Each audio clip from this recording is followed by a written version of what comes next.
히브리서 10장. 제 성경으로는 363쪽인데요. 찾으셔서 일어나셔서 함께 같이 읽도록 하겠습니다.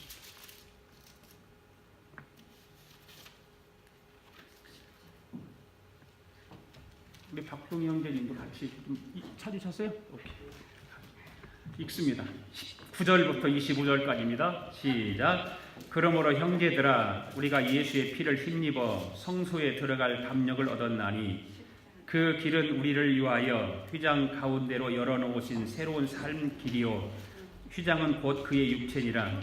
또 하나님의 집 다스리는 그 10장 19절부터 19절부터 20절까지 다시 읽습니다. 시작.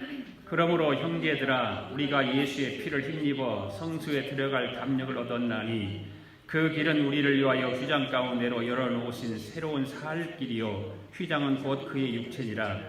또 하나님의 집 다스리는 큰 제사장이 계심에 우리가 마음의 뿌림을 받아 악한 양심으로부터 벗어나고 몸은 맑은 물로 씻음을 받았으니 참 마음과 온전한 믿음으로 하나님께 나가자. 또 약속하신 이는 미쁘시니 우리가 믿는 도리의 소망을 움직이지 말며 굳게 잡고 서로 돌아보아 사랑과 선행을 격려하며 모이기를 패하는 어떤 사람들의 습관과 같이 하지 말고 오직 권하여 그날이 가까움을 볼수록 더욱 그리하자. 아멘. 그 성경 그대로 다 드시고 앞에 보시고 우리 함께 같이 한번 읽어보겠습니다. 시작. 나는 성경에 기록한 말씀이 하나님의 말씀인 것을 믿습니다. 나는 하나님의 말씀이 살아있는 말씀으로 믿습니다. 나는 하나님의 말씀이 조금도 오리가 없음을 믿습니다. 오늘도 하나님의 말씀을 배우면서 그 말씀을 깊이 묵상하고 마음에 받아들여 꼭 변화되기를 고백하며 이제 절대로 부패되지 않고 불멸하고 영원한 하나님의 말씀을 듣게 될 것인데, 오늘 하나님의 말씀을 통하여 반드시 내 삶이 변화될 것을 예수님의 이름으로 기도하며 고백합니다. 아멘. 앉으시면서 인사하시죠. 은혜가 충만하시기를 바랍니다.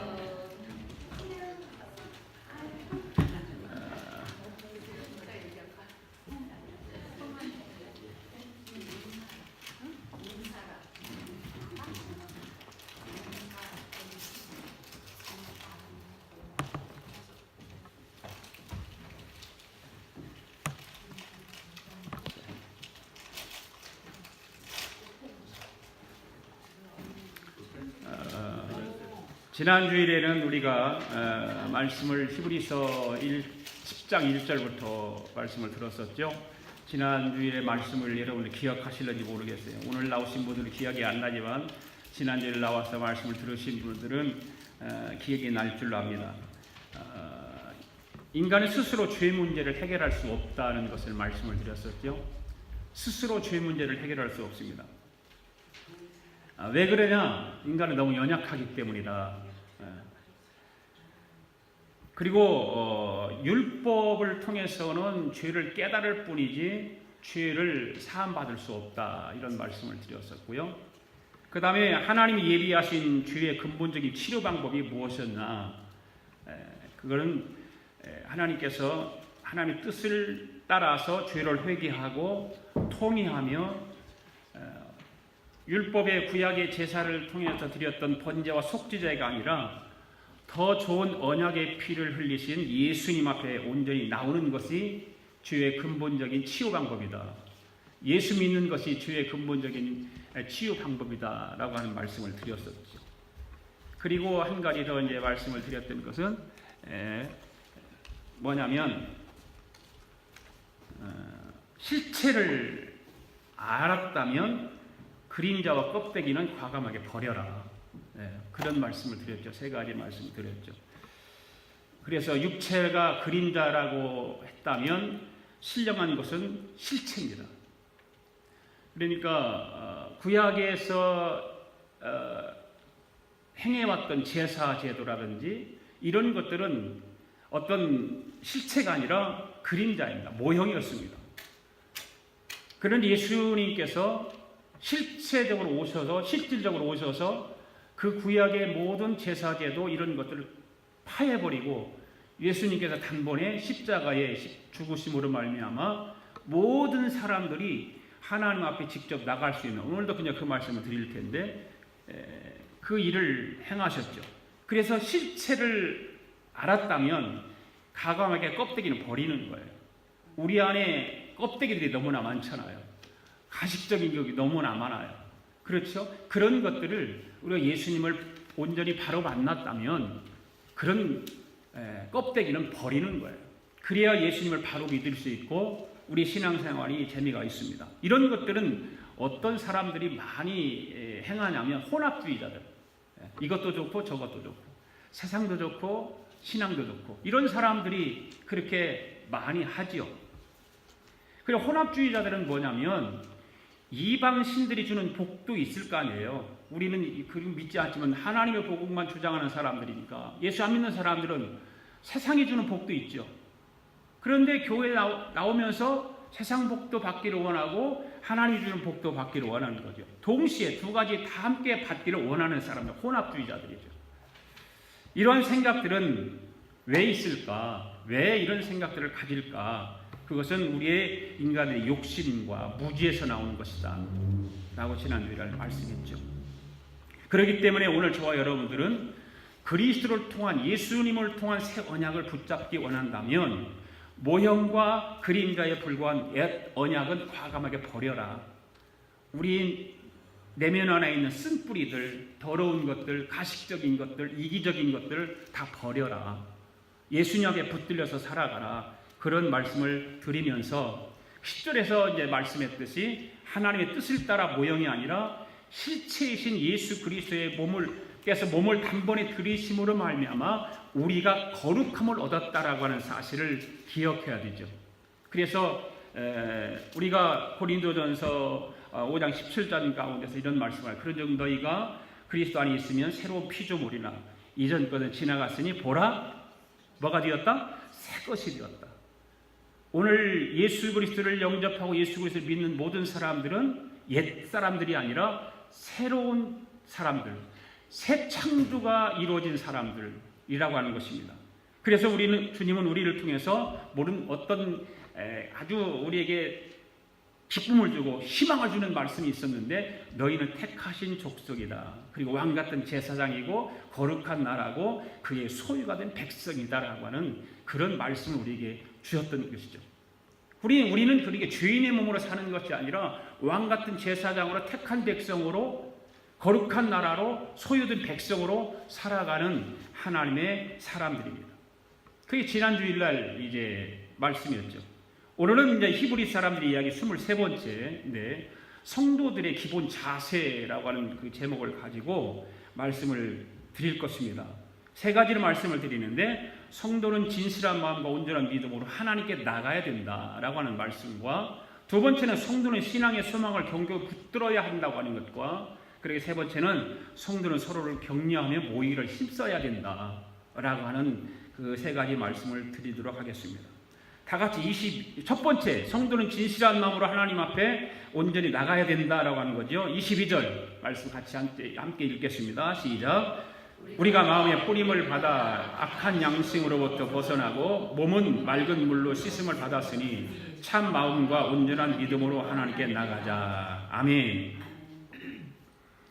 히브리서를 지금까지 1장부터 쭉 강해를 해왔잖아요. 근데 히브리서는 두 분류로 나누어야 돼요.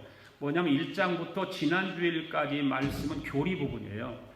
그리고 오늘부터 마지막 13장까지는 적용 부분입니다. 적용 부분. 지금까지 교리 부분도 잘 배워서 중요하지만 앞으로 오늘부터 시작되는 마지막 장까지 실천적인 것, 그 다음에 모든 어떻게 우리가 살아가야 되는가라고 하는 것, 이런 것이 더 중요하죠. 여러분 교리를 공부할 때 무엇에 대해 여러분들 공부했나요? 교리 공부를 다 하잖아요. 교회 조금 나가는 사람이라면 교회에서 교리 공부를 꼭 시킵니다. 왜 그럴까요? 왜 교리 공부를 시킬까요? 교회 나오는데. 그게 기초예요. 그게 신앙생활의 뼈대 같은 거기 때문에 그런 거예요.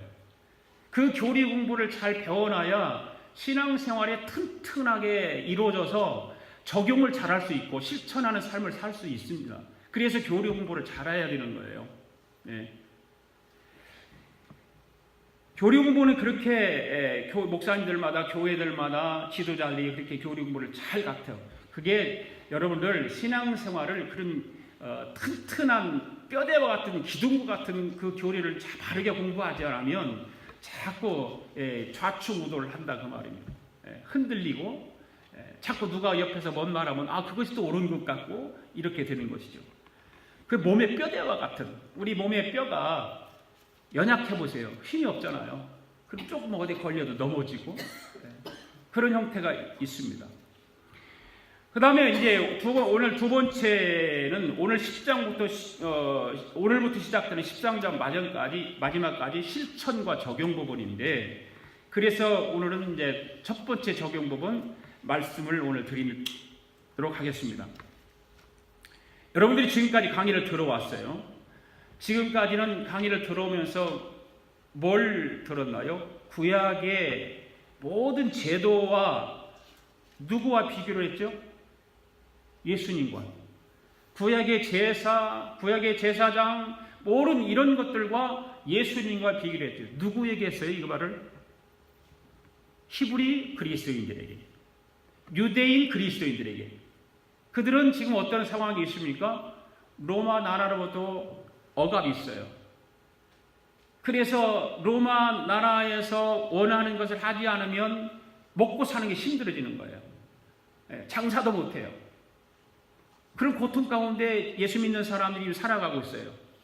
그런데다가 과거에 예수 믿기 전에 유대교에 있을 때 있던 동료들, 친구들, 이웃들, 형제들이 자꾸 유혹을 하는 거예요. 너희들 봐라. 예수 믿어봐야 별 볼 일 있냐? 너희들 잘 나가는 게 뭐 있냐? 나라가 저렇게 너희들 먹을 것도 걱정하게 만들고 재밌게 살 수도 없게 만드는데 다시 유대교로 돌아와라. 그러면 너를 신나게 살 수 있어. 이런 회유들이 많이 일어났던 것이죠. 그래서 그 유대인 그리스도인들에게 너희들이 과거에 알고 있었던 구약의 제도, 이런 것들이 너희를 구원해주고 너희들의 죄를 사해주고 너희들에게 희망을 주고 소망을 주는 것이 아니다. 너희들이 지금 믿고 있는 그 예수 그리스도가 너희들의 온전한 대제사장이고 너희들에게 희망을 주고 너희를 구원해 줄 수 있는 분이다 라고 하는 것을 설명하고 있는 거예요. 지금까지 그렇게 해왔죠. 그렇죠? 예. 히브리서 강의를 마치면 이제 처음 듣는 분들은 안 해도 되지만 1장부터 들었던 분들은 이제 숙제를 내주려고 그래요. 리포트를 쓰라고 그럴 거예요. 히브리 1장부터 10장까지 내가 들었던 그 말씀 리포트를 쓰게 할 거예요. 그거 잘 들으셔야 돼요. 지금부터라도 잘 들으셔야 리포트를 쓸 수가 있어요. 그래 예수 그리스도의 우월성, 예수 그리스도의 탁월함에 대해서 말씀을 들었다면 이제부터는 그 말씀에 대해서 적용을 해야 되는데, 실천하면서 적용해야 되는데 어떻게 해야 되느냐 그 말이에요. 어떻게 해야 되느냐. 자, 19절 말씀 한번 같이 읽어볼까요? 19절 시작. 그러므로 형제들아 우리가 예수의 피를 힘입어 성수에 들어갈 담력을 얻었나니. 아멘. 이 말씀의 시작을 어떻게 하고 있습니까?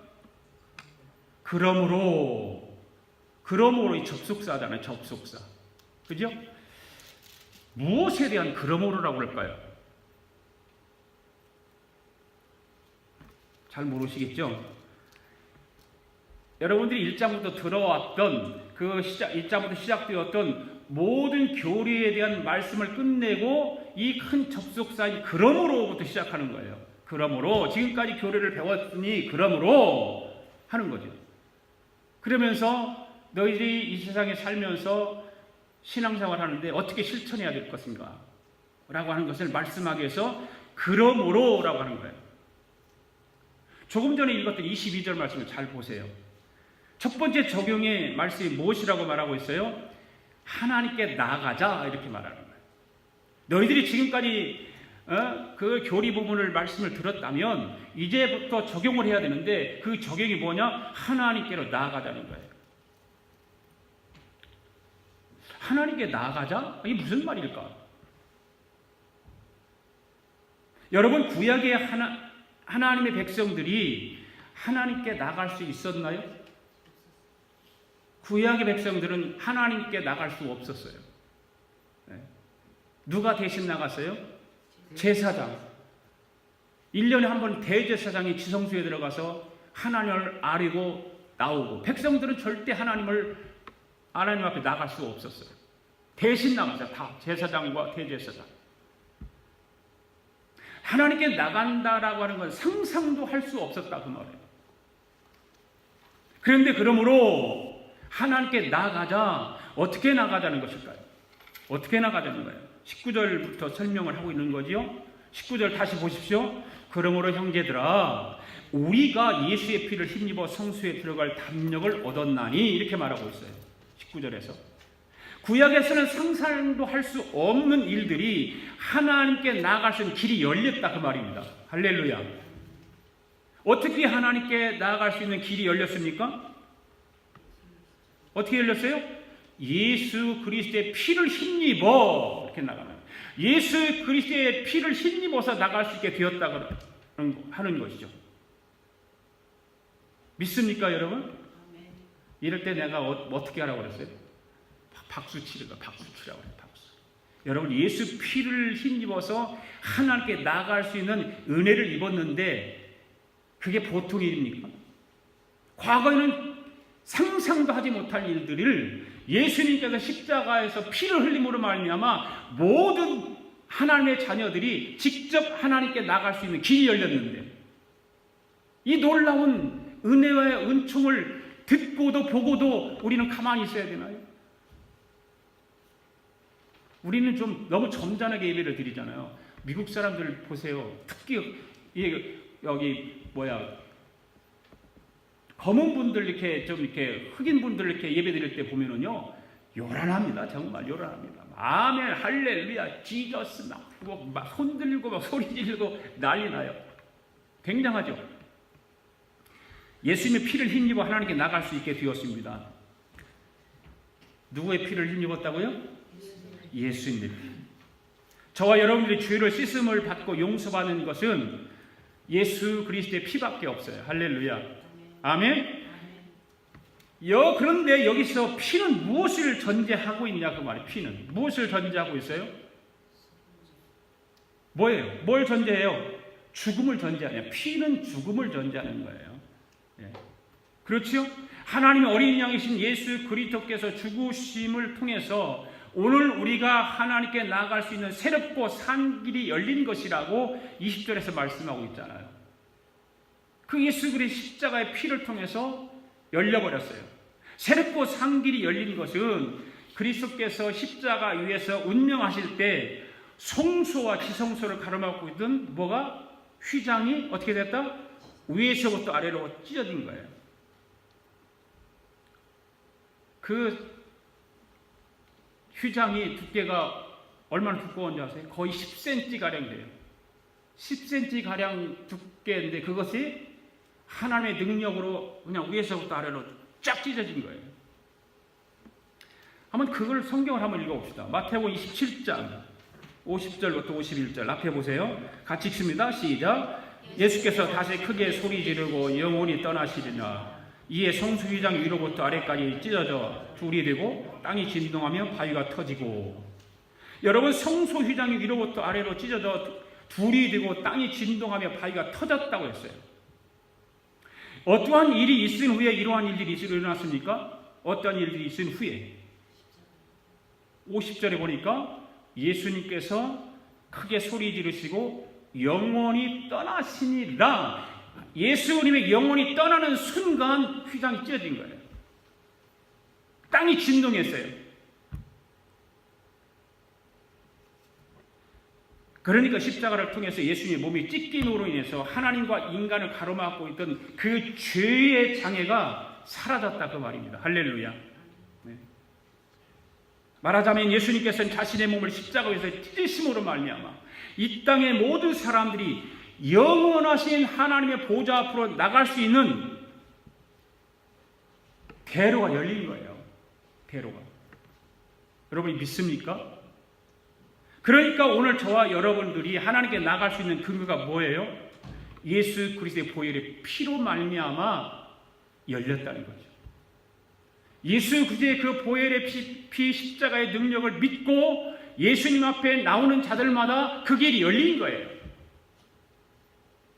그렇다면 오늘 하나님 앞에 나가는 자들은 어떠한 자세로 나가야 한다고 말씀을 하고 있느냐 그 말이죠. 22절 말씀 다시 한번 읽어볼까요? 시작. 우리가 마음의 뿌림을 받아 악한 양심으로부터 벗어나고 몸은 맑은 물로 씻음을 받았으니 참 마음과 온전한 믿음으로 하나님께 나가자. 할렐루야. 하나님 앞에 어떤 자세로 나가자고 했습니까? 참 마음과 온전한 믿음으로.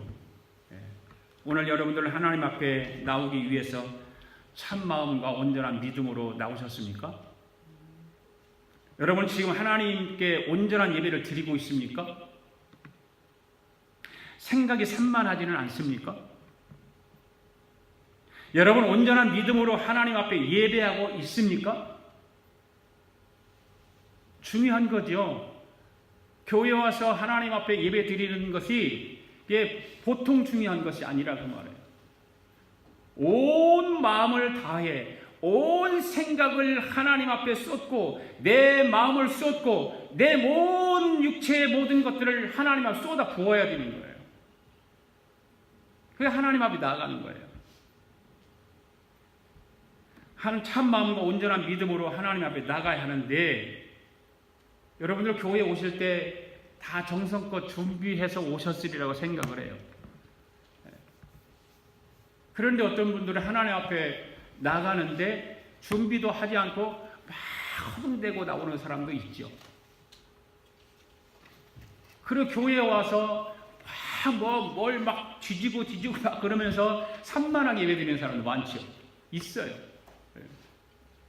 우리 아가페 교회 공동체 여러분들은 하나님 앞에 나와서 신령과 진리로 예배하는 자리에 들 수 있기를 바랍니다. 네. 두 번째는 성도는 신앙의 소망을 견고하게 붙들어야 됩니다. 아멘. 23절 읽습니다. 시작. 또 약속하신 이는 기쁘시니 우리가 믿는 도리의 소망을 움직이지 말며 굳게 잡고. 아멘. 여러분들이 신앙의 출발점이 언제라고 생각하세요? 여러분들이 신앙의 출발점이 언제예요? 예수 그리스도를 구세주로 고백하는 순간이 신앙의 출발점이죠. 그렇죠? 예수님을 내가 구주로 믿습니다. 예수님을 내가 나의 구세주로 믿습니다. 구세주라는 말이 뭐라고 그랬어요?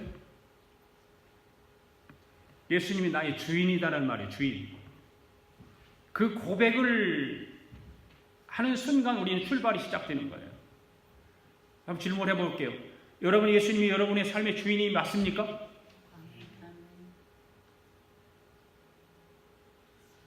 아직도 모르겠어요? 내가 주인입니까? 구세주로 고백한다고 하는 것은 예수님이 내 삶의 주인이다라고 고백하는 거예요.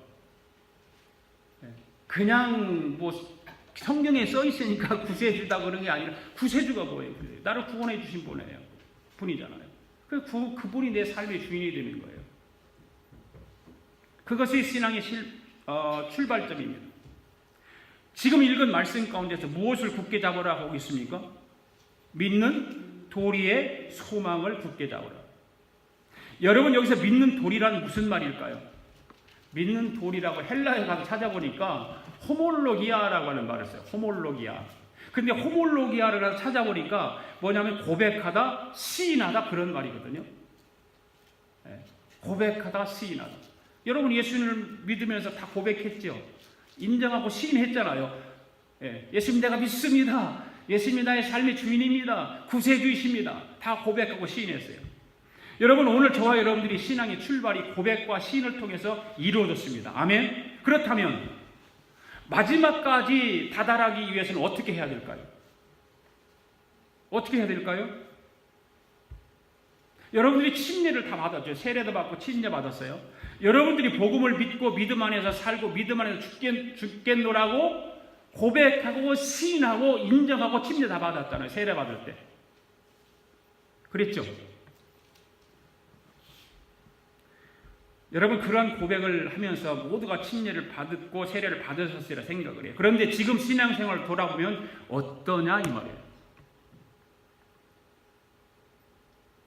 내가 그렇게 고백하고 인정하고 시인했는데 지금 나를 돌아보면 어떤가 말이에요. 내가 고백했던 시인하고 인정했던 그 고백들이 어떻게 되었느냐, 그 출발점이 어떻게 되었냐는 거죠. 여러분들이 신앙 고백을 했던 믿음의 도리인 소망을 붙잡고 있는가 아닌가, 나는 지금 과연 무엇을 붙들고 있는가 한번 생각해 보아야 됩니다. 여러분들이 처음 신앙인으로 시작할 때 그 신앙 고백을 붙잡지 않으면 이 세상의 수많은 유혹들 앞에 넘어지고 말 거예요. 그렇잖아요? 사람들이 조소도 있을 거예요. 비아냥도 있을 거예요. 신앙의 위협적인 요소가 있을 거예요. 우리가 살다 보면 돈 싫어하는 사람 없잖아요. 저도 돈 좋아하거든요. 부에 대한 집착, 돈을 숭배하는 맘모니즘, 돈을 숭배하는 것을 맘모니즘이라고 그러는데 신학적으로 보면, 그럼 왜 그런 것들이 우리가 출발할 때 고백하고 시인하고 인정했던 그 신앙을 잃어버리게 만드는 거예요. 하나님 앞에 가까이 나가야 되는데 하나님 앞에 가까이 나가지 못하고 하나님을 멀어지게 만드는 거예요. 하나님을 잃어버리게 만드는 거예요. 현재 진행되고 있는 많은 일들이 우리의 신앙을 동요시킬 수 있어요. 그것이 뭔지를 모르겠어요. 여러분 각자의 삶 속에 여러 가지 일들이 있어요. 그 일들 때문에 우리 신앙이 동요될 수가 있어요. 그러므로 믿음의 도리인 예수 그리스도에 대한 소망, 호몰로기아를 흔들림 없이 단단하게 붙잡지 않으면 안 된다는 것입니다. 할렐루야. 지금 히브리서 저자가 그 히브리 그리스도인들에게 이야기를 지금 하고 있는 거예요. 그들에게만 해당될까요? 우리하고는 아무 상관없을까요? 2019년도를 살아가는 5월 5일 이날을 살아가는 우리에게는 아무런 관계 없을까요? 똑같은 적용이 되는 거예요.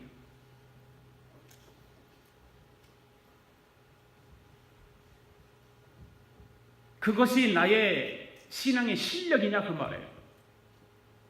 그것이 나의 신앙의 실력일까? 여러분 신앙 실력은 무엇일까요? 신앙을 갖다가 실력에다 비교를 해서 실력이 있냐 없냐 그거를 따지기는 그렇지만 신앙의 실력은 뭘까요? 목적지까지 잘 가는 거예요. 이것이 신앙의 실력이에요. 내가 처음에 예수 그리스도를 구세로 고백하고 인정하고 다짐하고 이것이 신앙의 실력이 아니다 그 말이에요. 그래서 어떻게 해야 될까요?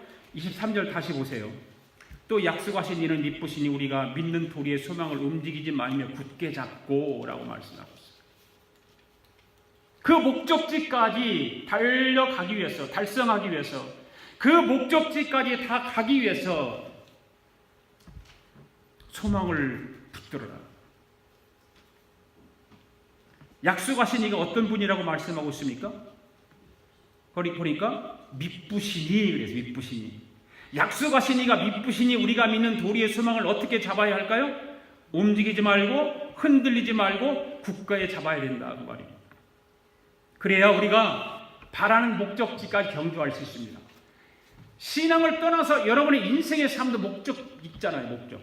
그 목적을 위해서 한눈 파나요? 안 팔잖아요. 여러분에게 한번 질문 한번 해볼게요. 솔직하게 대답해 보세요. 우리 권사님에게 한번 질문해 볼게요. 권사님 목적지까지 완주할 자신 있어요? 아멘? 어떻게 해요? 굳게 잡고 할렐루야. 우리 홍요한 집사한테 물어볼게요. 목적지까지 완주할 자신 있어요? 아멘. 그게 여러분의 힘으로 되는 건가요, 그게? 아멘 했잖아요. 지금 권사님도 아멘하고 홍련 집사도 아멘은. 여러분 힘으로 되나요? 불가능하죠? 불가능해요. 내가 입으로 시인하고 인정하고 다짐을 하고 인정을 했지만, 시인했지만 불가능해요. 나는 불가능해요. 저도 못 가요, 그렇게. 누가 붙들어줘야 돼요? 예수님께서 붙들어 주셔야 돼요. 예수님께서 붙들어 주시지 않으면 우리는 목적지에 갈 수 없어요. 여러분들이 아무리 힘이 있고 능력이 있어도 입으로 그렇게 고백하고 시인했을지라도 성령 하나님께서 붙들어 주시지 않으면 우리는 그 목적지까지 갈 수 없어요. 그리고 우리는 날마다 어떻게 해야 돼요? 예수님 성령의 음성을 듣고 성령님 붙들고 살아가야 돼요. 여러분 23절에서 그 분이 어떤 분인가? 바로 약속하신 이는 미쁘시다라고 말씀하고, 미쁘시다. 여기서 미쁘시다라고 하는 말은 무슨 말이에요? 미쁘시다. 예? 믿을 수 있는 믿음. 미쁘다는 말이 무슨 말일까요? 우리 박명 집사님 한번 대답해 보세요. 미쁘시다. 어렵죠? 제가 힌트를 드릴 테니 잘 들어보세요. 여러분 앞에서 22절에서 성도들에게 진실한 마음과 온전한 믿음으로 하나님께 나아가고자 권고한 이 히브리서 저자가 이어지는 23절에서 뭔 말씀하고 있어요? 소망의 고백을 견고하게 붙들자고 권고하고 있지 않습니까? 그렇죠? 그런 23절은 소망에 관한 약속을 주신 하나님과 그분의 약속들과 그분이 하신 모든 말씀이 믿을 만한 것임을 말하고 있는 거잖아요. 자, 힌트를 드렸어요. 그렇다면 미쁘시다라는 말은 무슨 말이에요?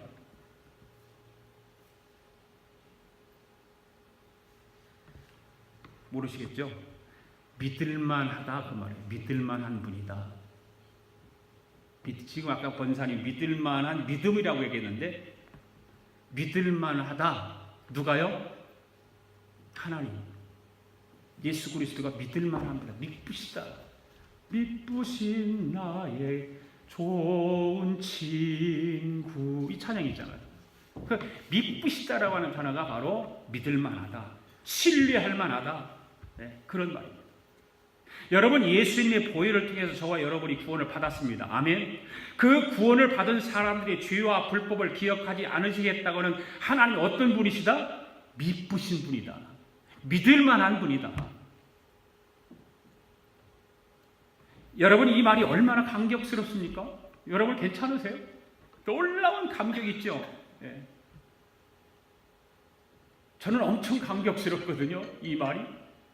왜냐하면 죽었다 깨어나도 내 실력으로는 마지막 목적지에 갈 수 없어요. 저는 무능하고 무지하고 무식하고 잘나지 못하고 이기적이 온유하지도 못한 사람이거든요. 그런데 저는 하나님께서 약속하신 그 목적지에 갈 수 있다라고 하는 것은 미쁘신 믿을 만한 그분이 나를 인도해 주시기 때문에 갈 수 있는 거예요. 할렐루야.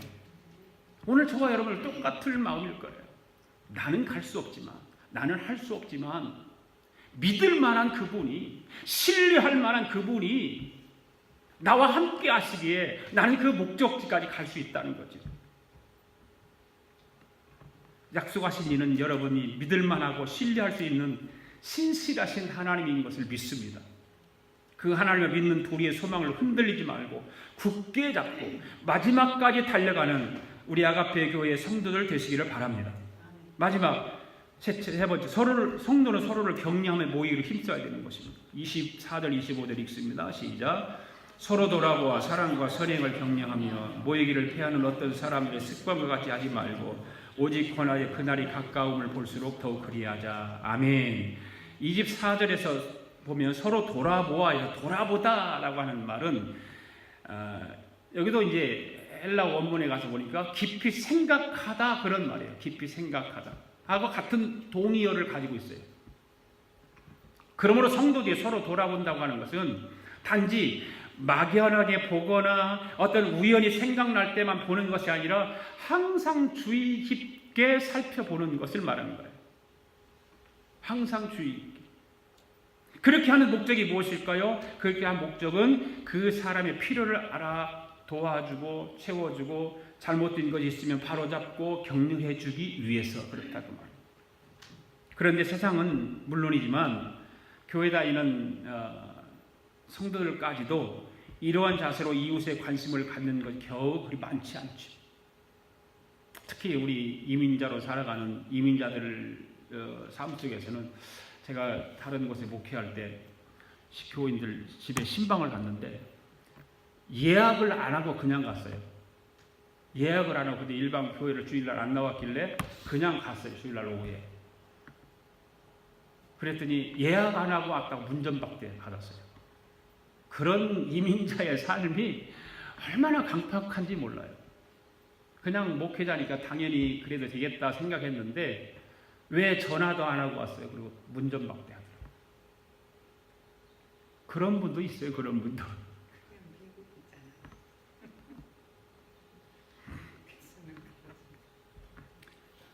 그만큼 세상은 강팍하다 그 말이에요. 자기를 드러내기를 싫고 자기 오픈하기를 싫어하는 세상 속에서 살아간다 그 말이에요. 이웃이 고통스러운 일을 당해도 대개 이를 모르고 살아가는 현실들이 우리 이민 사회 속에서 현실이죠. 그런데 이민 사회는 그럼에도 불구하고 너무 좁아요. 넓은 줄 알았거든요. 미국이 나라가 크니까. 그런데 이민 사회는 손바닥이에요. 손바닥. 그렇더라고요. 제가 경험해본 결과 금방 알아요. 다들 금방 알아요. 그런데 이런 거를 알면서도 외면하는 일들이 많잖아요. 그런데 외면하는 일이 많은데 이웃이 어떤 수치스러운 일이 있었다. 어떤 흠잡힐 만한 일들이 생겼다. 그런데 그것은 좋은 일에는 그게 무관심한데 그걸 귀신같이 알아요. 그래서 그걸 갖다가 막 또 여기저기 막 퍼치고 다니는 거예요. 그게 인간 세상이에요. 좋은 일은 자랑하고 나쁜 거 감춰주고 덮어주고 감싸주고 해야 되는데 반대로 한단 말이에요. 우리 아가페 성도들은 실수와 수치를 드러내는 교회가 아니라 진심으로 돌아보아 격려하고 사랑과 선행으로 칭찬하는 교회가 되기를 바랍니다.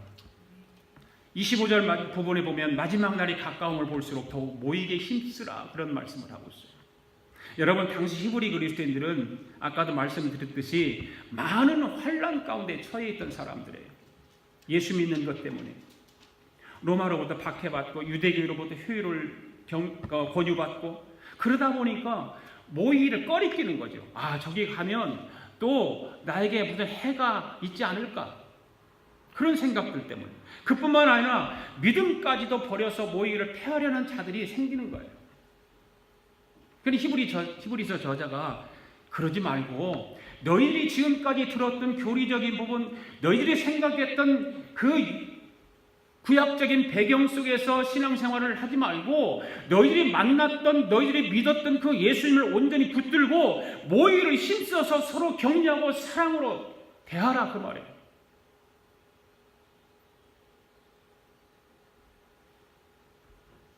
서로 돌아보아 사랑과 선행과 격려하라. 그러면서 하는 말씀이 뭐예요? 더욱 모이기에 힘쓰라는 거예요. 힘쓰라. 다 바쁘잖아요. 엄청나게 바빠요. 진짜 바쁘게들 살아가잖아요. 그런데 교회에서 모이는 것이 쉽지 않아요. 만만치 않고요. 시간 내서 교회 와서 예배하고 성경 공부하고 성경 읽고 새벽 기도하고 이런 거 쉽지 않잖아요. 그런데 그 사회적인 배경들 때문에 어떤 시간적인 개념 때문에 그 교회에서 모이기를 폐하기 시작하면 내 신앙은 병드는 거예요. 그건 분명해요. 생각해 보세요. 여러분 주일날 한 번 교회에 오는 사람과 교회가 정해놓은 시간마다 와서 교회에 와서 교제하고 모이기 힘쓰는 사람하고 같을까요? 다를까요? 뭐 말하나 마나죠. 다르죠. 그런데 자꾸 모이기를 폐하게 되면 그게 누가 뒤에서 조절을 할까요? 마귀. 사단이에요. 사단은 영적 싸움을 하는 우리를 향해서 자꾸 방해 놓는 거예요. 천국을 향해서 가는 하나님의 군사들을 향해서 자꾸 방해하는 거예요. 그것이 임무예요. 그들의 임무. 우리는 이에 대한 교훈들을 구약을 통해서 분명히 알 수 있지 않습니까? 구약을 보면 하나님께서 이스라엘 백성을 출애굽시키죠. 그냥 흩어져서 가게 만들 수 있잖아요. 이스라엘 백성들 60만, 장정만 60만이니까 아이들과 여자들을 합계하면 한 200만 될 텐데 그 많은 인원을 하나님은 하나로 묶어요. 하나로. 어떻게 하나로 묶지요? 회막 중심으로, 지금으로 말하면 교회 중심으로 하나님께서 묶어요. 그래서 가나안 땅으로 가도록 인도하는 거예요. 그냥 내비놔둬도 되잖아요. 너희들 마음대로 각자 흩어져 다 가라. 예. 그런데 하나님 절대 그렇게 하지 않으세요. 이렇듯이 이스라엘 백성들이 하나님의 임재의 상징인 처소인 그 성전 중심으로 모였다고 하는 것은 무슨 말일까요? 곧 축복과 기쁨을 상징하는 거라 그 말이에요. 우리 아가페 교회의 성도들은 교회 중심으로 모여 축복과 기쁨을 경험하는 교회와 성도들이 되기를 바랍니다. 이것이 하나님께 원하시는 거예요. 모이기를 힘쓰라는 말이 바로 그런 말입니다. 사단은 안간히 힘을 써서 그거를 자꾸 방해하고 온갖 방법을 동원해가지고 저주 가운데로 몰아가려고 하는 사탄의 계략을 우리는 알아야 됩니다. 성도를 모이지 못하게 하려고 안간히 힘을 쓰고 있습니다. 이러한 사단의 방법은 우리 그리스도인들이 축복을 빼앗아가는 일이기 때문에 이런 것을 깊이 생각하고 모이게 힘써야 될 줄로 믿습니다. 성경은 이러한 상황에서 성도에게 무엇을 요구할까요? 오늘 말씀이 모이기를 패하는 어떤 사람들의 습관과 같이 하지 말고 오직 권하여 그날이 가까웠음을 볼수록 더욱 그리하자라고 하는 이 말씀과 같이 우리 아가페 교회는 서로 격려하며 모이기를 힘쓰는 복된 교회가 될 수 있기를 주님의 이름으로 축복합니다. 기도하겠습니다.